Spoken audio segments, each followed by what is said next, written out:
వైఎస్ఆర్ బతికి ఉంటే రాష్ట్రానికి ఈ పరిస్థితి వచ్చేది కాదని ప్రకాశం జిల్లా కనిగిరి వాసులు అభిప్రాయపడ్డారు.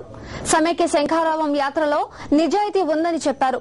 కాంగ్రెస్ టీడీపీలు కలిసిపోయి రాష్ట్రాన్ని అగ్నిగుండంలా మార్చాయని విమర్శించారు. రాహుల్ ను ప్రధాని చేయడమే లక్ష్యంగా సోనియా గాంధీ రాష్ట్ర విభజనకు పాల్పడ్డారని, సీఎం పదవి కోసం చంద్రబాబు కాంగ్రెస్ తో కుమ్మక్కు అయ్యారని కనిగిరి వాసులు విమర్శించారు. దీంతో సీమాంధ్రలోని అన్ని వర్గాల ప్రజలు కాంగ్రెస్ టీడీపీలకు వ్యతిరేకంగా రోడ్లపైకి వచ్చారని తెలిపారు. షర్మిలమ్మ చేస్తున్నటువంటి నిజాయితీ పూర్వకమైనటువంటి యాత్రకు బ్రహ్మరథం పడుపుతా ఉన్నారు. ముఖ్యంగా మహానేత స్వర్గీయ రాజశేఖర రెడ్డి గారే ఉంటే నిజంగా ఈరోజు తెలంగాణ అంశమే ప్రస్తావనకు వచ్చేది కాదు. కేసీఆర్ కి అంత దమ్ముండేది కాదు. 2009 ఎన్నికల్లో అద్దంకి, ప్రకాశం జిల్లా అద్దంకి వచ్చిన ఆయన ఒక మాట చెప్పినాడు, ఈ మహాకూటమిని గెలిపిస్తే హైదరాబాద్ పోవాలంటే వీసా తీసుకోవాల్సి వస్తుందని చెప్పిండ్రు. అట్లాగే జగనన్న ఆనాడు డిసెంబర్ 9 ప్రకటన వెలువడిన వెంటనే పార్లమెంటులో సమైక్య ప్లే కార్డు పట్టుకున్నారు. వాళ్ళిద్దరు నాయకుల యొక్క చిత్తశుద్ధికి ఇది నిదర్శనము. ఇంకా కూడా మనము రాష్ట్రం ముక్కలైపోతే సీమాంధ్రతో పాటు తెలంగాణ కూడా నష్టపోదు. ఇది తెలంగాణ సోదరులను కేసీఆర్ స్వార్థ బుద్ధితో ఈ యొక్క ప్రాంతీయతత్వాన్ని రెచ్చగొట్టింది. పాటుపడిన కుటుంబం, ఏకైక కుటుంబం వైఎస్ కుటుంబమే. అలాగే ఈ సమైక్య ఆంధ్ర ఉద్యమంలో ముందుండి నడిపిస్తున్న పార్టీ వైఎస్ఆర్ పార్టీ. ప్రజలందరూ బ్రహ్మరథం పడుతున్నారు. పక్కాగా మీరు అంతా చూడండి, చంద్రబాబు నాయుడు గారు 2 కళల సిద్ధాంతం అని చెప్పి తెలంగాణకు ఉత్తరం ఇచ్చి ఇక్కడ వచ్చేసి ఆత్మగౌరవ యాత్ర అని దొంగ యాత్ర ఒకటి చేస్తూ ప్రజలను మభ్య పెడుతున్నారు. అతను సొంత కాన్వాయ్తో, సొంత జనంతో తిరుగుతూ ఎవరన్నా అక్కడ ఎదిరించకుండా కూడా వాళ్ళ శ్రేణులు అడ్డుకుంటూ తీసుకుపోతున్నారు. ఇది దొంగ యాత్ర. చాతైతే అతను లెటర్ రిటర్న్ తీసుకోవాలి, కానీ ఇటువంటి దొంగ యాత్రలు మానుకోవాలా. నిజమైన సమైక్యాంధ్ర కోసం పోరాడుతున్న పార్టీ ఏకైక పార్టీ వైఎస్ఆర్ పార్టీ అని. చంద్రబాబు యాత్ర ఆత్మగౌరవ యాత్ర కాదు, ఆత్మ వంచన యాత్ర అంటూ మండిపడ్డారు కనిగిరి వాసులు. ఆత్మగౌరవ యాత్ర పేరుతో సమైక్యవాదులను చంద్రబాబు మోసం చేస్తున్నారని ప్రకాశం జిల్లా కనిగిరి వాసులు చెప్పారు. ఉద్యోగాలు హైదరాబాద్ లో ఉంటే ఆ నగరాన్ని వదిలిపెట్టి వెళ్లమంటే ఎలా అని ప్రశ్నించారు. సీమాంధ్రులు హైదరాబాద్ వదిలి వెళ్లాల్సిన అవసరం లేదని కనిగిరి వాసులు చెప్పారు.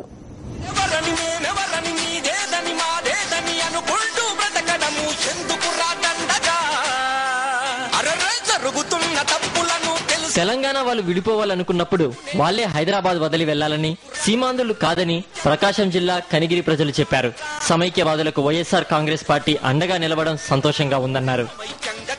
ఈ రోజు మనం ఆ రాష్ట్రాన్ని విడిపోవటం, మనకు వాళ్ళు వదిలిపెట్టి, మనకు హైదరాబాద్ ను వదిలిపెట్టి వాళ్ళు పక్క రాష్ట్రం ఇంకోటి ఏర్పాటు చేసుకోవాల్సిందే, కానీ మన హైదరాబాద్ ను మనకే సమైక్యంగా ఉంచాలని మేము వైఎస్ఆర్ పార్టీగా మన షర్మిలమ్మ యాత్రను జయప్రదం చేస్తూ సమైక్యాంధ్రకు మద్దతు తెలుపుతున్న రాజశేఖర రెడ్డి కుటుంబానికి మనం మద్దతు పలకాలని కూడా మేము భావిస్తున్నాం. జగన్ గారు కూడా జైల్లో ఉన్నా గానీ ఆయన దీక్ష చేయటం అంటే ఈ రాష్ట్రానికి అంతకంటే కావాల్సిన నాయకుడు లేడు.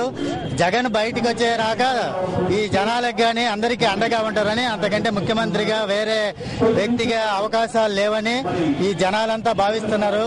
ఈ జనాల రాష్ట్రం కూడా ఓన్లీ జగన్ ముఖ్యమంత్రి అయితేనే ఈ రాష్ట్రము సమైక్యంగా ఉంటది అనేది ప్రతి ఒక్కరిలో ఉంది.